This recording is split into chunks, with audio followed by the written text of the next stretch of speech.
অর্জন করেছে, পরকালের জন্য কি অর্জন করেছে।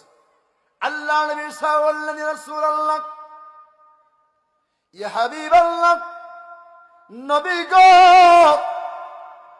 কোন আমল তো করতে পারি নাই, কোন কর্ম তো করতে পারি নাই, ইয়া রাসূলুল্লাহ, আমার অন্তরের মধ্যে আল্লাহ এবং আল্লাহর নবীর মহব্বত অর্জন করেছে।